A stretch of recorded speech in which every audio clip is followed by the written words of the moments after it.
Well, hello there, friends. How's everybody today? I know there's a few of you on, so if you're on, say good morning in the comments section, and then say where you're from, because it's fun. And it's not just me talking to a screen, okay? So put some comments in, let me know where you're from, and just say good morning, because everybody likes a little good morning in the morning. So, I don't know about you, but last night was crazy. I don't know what it was like where all of you live, but if you lived in Estevan or probably the surrounding area, it was windy, really windy, to the point it was like I think it got over 100 kilometers an hour, which is between 60 something and 70 something miles an hour. But morning, Rod from Lampman. Was it windy there? Because my goodness. Morning, Maxine from Outlook. Yeah, it was windy. It was shaking the house. The kids were all awake. Power went out. I'm not sure how long the power was out, but everybody loved life last night at like 2 in the morning, 2:30 in the morning. And I woke up this morning. I'm like, okay, let's see the damage. I had one of the neighbors' garbage cans tried to go through my truck. There were shingles everywhere, but they weren't from my house, and not sure where they came from, but they were all over the place. And there was a tree, like a 40-foot plus tree, uprooted on the next street over. It was crazy. So, as I was preparing for this, I was like, kind of want to talk about storms and wind. And what popped in my head was Jesus, the disciples, the walking on water story. None of us have the ability to walk on water unless it's frozen. I've tried with every ounce of flotation device at my father-in-law and mother-in-law's pool one time when I was younger. Doesn't work. And then when you try and you fall in and you're wrapped up in everything that tries to float, you get stuck. So Jesus walks on water in the middle of a storm. Last night we were in the middle of a wind storm. It was snowing too, so it was a blizzard. But it can be kind of scary. All of my children were scared. Except for Bodie, because I don't think he really knows what's going on, because he's not even, I think he's 5 months. But they were all freaking out. And it's like, hey, it's all good. Even though the house felt like it was going to rip apart. And so it got me thinking about this, and so we'll read it and talk about it. So immediately, this is Matthew chapter 14, starting at verse 22. Immediately he made the disciples get into the boat and go before him to the other side of the sea. And after he had dismissed the crowds, he went up to the mountain by himself to pray.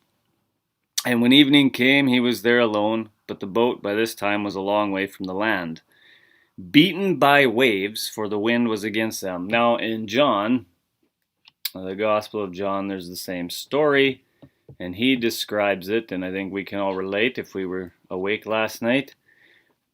The strong wind was blowing. The strong wind was blowing. And so, in the fourth watch of the night, between 3 a.m. and 6 a.m., Jesus came to them walking on the sea. But when the disciples saw him walking on the sea, they were terrified and said, "It's a ghost!" Then they cried, but in fear. Or they cried out in fear, not in but. They cried out in fear. But immediately, in the midst of their crying out in fear, Jesus spoke to them, saying, "Take heart, it is I, do not be afraid." And Peter answered him, "Lord, if it is you, command me to come out to you on the water," he said. He said that. And then Jesus says, "Come." So Peter got out of the boat and walked on the water and came to Jesus. But when he saw the wind, he was afraid and began to sink into the water, and he cried out, "Lord, save me." And Jesus immediately reached out his hand and took hold of him, saying to him, "Oh, you of little faith, why did you doubt?" And when they got into the boat, the wind ceased, and those in the boat worshipped him, saying, "Truly you are the Son of God." Now, Jesus doesn't get worked up in storms.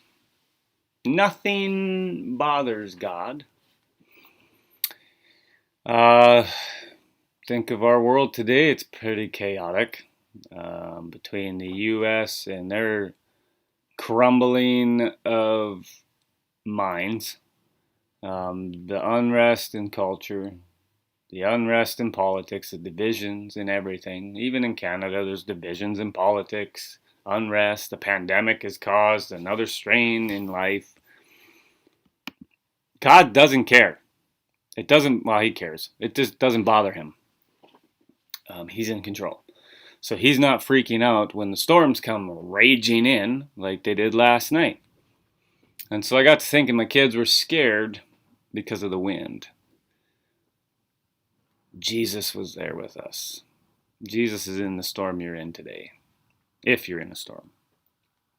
And he always says, "Take heart, it is I, do not be afraid." Because nothing is out of the realm of his control, nothing is out of the realm of his presence with you, and he's never flustered. Now Peter, he answers, "If it is you, let me come out there." And Jesus says, "Okay, come." And he did, and he was walking on water. Now in that moment you would think, I am walking on water to Jesus. I don't know, I'd be pretty excited about that. But remind you, it's really windy and the waves are swelling up and crashing all over the place. And so in the midst of his faith to get out of the boat and go towards Jesus, in the midst of that faith, there was some doubt. The storm is raging around him, the wind is just crashing through, and he starts to doubt a bit. He gets a little scared. And then he sinks. And he succumbs to the storm. And he screams out, "Lord, save me." And he did, immediately. There's two things that are cool. In fear, Jesus immediately speaks words of comfort. In fear, Jesus immediately speaks words of comfort. "Take heart, it is I, do not be afraid." In the sinking of in the storm, in the crashing of the waves, in the succumbing to the fear and doubt, he screams, "Lord, save me." Peter screams, "Lord, save me." And Jesus immediately reaches out his hand to do it. Those are two key takeaways today. In the midst of the storm we are living in the midst of the fears, Jesus immediately reaches out to you and says, "Do not be afraid, it is I." And in the midst of we can have faith, but there's times we doubt. Is God really in control when nothing is going the way it should go? And we sink. We can succumb to the chaos. We can succumb to the negative energy, the negative perspective on life, the negative battering of people that happens on social media, all platforms. We can hide behind a computer screen and I mean, you can literally, if you want to be right, you search the web and you can always be right. And then there's an algorithm that completely takes away the other side of the story, and so you're always right. But in that, we play a part in political unrest. In that, we play a part in the chaos and the negativity, and we succumb to the storm of life. We succumb to the waves, and we start to sink. Instead of rising above and walking above, we start to sink. And in the midst of that, we walk in faith, but we sometimes doubt. And in the midst of it, we yell, "Lord, save me," and what happens? Every time, he immediately reaches out his hand, reaches down into the storm, and pulls us into safety. He saves us. And he did it. Continues to do it. Continues to reach out his hand. Even when we slap it away, he continues to do it. Because he is above the storm and he wants us to live above the storm. He wants us to be above the storm. And so today we are like Peter. We immediately fear. Jesus calms our fears. We want to be above the storm and we walk on water for a bit. But then life continues to barrage us with crud and then we start to sink. And in the midst of our sinking, we yell, "Lord, save me." And he immediately does it. Because he is a God who is above it all. He's a God who's in control. He's a God who reaches down to you even when you're not even reaching back. And he ultimately did it on the cross by shedding his blood, by being crucified. And he rose to new life through the storm, through death, to give us a new life, to give us something bigger than the mess of this world, to give us something greater than this moment we are living in. We live in a moment that's momentary. We live in a life here on earth that is short. Heaven's eternal. We have a future that we can look forward to. We have a life that's greater than one we have now. And so in the midst of our fears, we cry out in fear. Jesus calms them. He says, "Come to me, come." And we go. People have gone. Some people haven't come back. But in the midst of it, you cry out, "Lord, save me." And he does it. Because he can and he wants to. And so he'll immediately reach down and pull you out of the storm. So Jesus understands we can get wrapped up in the storm. I would say most of us, if not all of us, including myself, can get wrapped up in the storm. Can be succumbed in focus and perspective, put our perspective on the storm instead of the one who's walking on it. My kids, scared last night of the wind.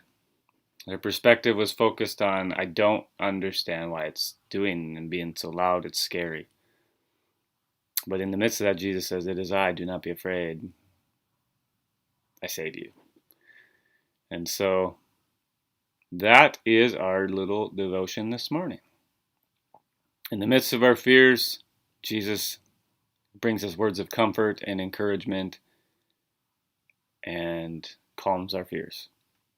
In the midst of our walk of faith, when we get succumbed to the storm, Jesus immediately reaches down to pull us up. So today, as we recover from the wind storm that wreaked havoc, there is literally a billboard wrapped in a tree. Good grief, I haven't seen that before. But like the windstorm last night, it's all momentary. It's all for a time. All storms. But the one who's for all time and eternal and forever is the one who walks above it. The one who comes to us. The one who reaches down into the depths of the deep to pull us up and out and bring us into a glorious life that is forever. That is this morning. Thank you for joining me, and I will see those who show up on Sunday, and I will see all of you next week on here for another devotion. Thank you, and God bless you, and have a great rest of your week. And if you need new shingles on your house, I know how to do it, and I'm cheap. God bless you.